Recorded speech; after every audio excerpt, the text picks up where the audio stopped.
ആലപ്പുഴയിൽ അസാധാരണ വൈകല്യത്തോടെ കുഞ്ഞു ജനിച്ച സംഭവത്തിൽ നീതി ലഭിച്ചില്ലെന്ന് കുടുംബം. വീഴ്ച വരുത്തിയ ഡോക്ടർമാർക്കെതിരെ ആരോഗ്യവകുപ്പ് നടപടി സ്വീകരിക്കുന്നില്ല എന്നാണ് പരാതി.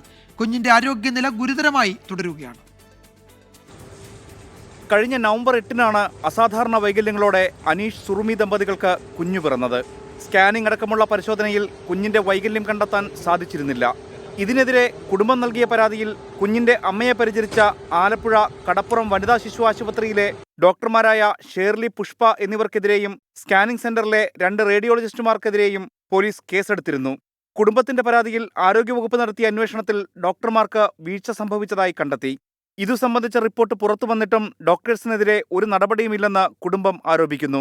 ആരോഗ്യമന്ത്രി വീണ ജോർജ് പറഞ്ഞത് ആരോഗ്യവകുപ്പ് കണ്ടെത്തി കഴിഞ്ഞാൽ അവർക്കെതിരെ നടപടി ഉണ്ടാകുമെന്നാണ് പറഞ്ഞിരിക്കുന്നത്. ഇതുവരെ ആരോഗ്യവകുപ്പ് അന്വേഷണ സംഘം കണ്ടെത്തിയിട്ട് ഏതാണ്ട് ഒരു 2 മാസം ആകുന്നു. ഈ 2 മാസമായിട്ട് ഈ ലാബിലെ ഡോക്ടർമാരെയും WNCയിലെ 2 ഡോക്ടർമാരെയും ആരോഗ്യവകുപ്പ് വീണ്ടും സംരക്ഷിക്കുകയാണ്. കുഞ്ഞ് ജനിച്ച അന്നു മുതൽ 6 മാസമായി അനീഷും സുറുമിയും ആശുപത്രിയിൽ തന്നെയാണ്.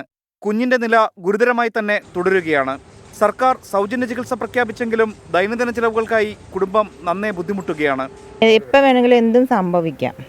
അവൻ മിഷനുകളുടെ ഒരു ഇതിലാണ് അവനിപ്പം ജീവിച്ചിരിക്കുന്നത്.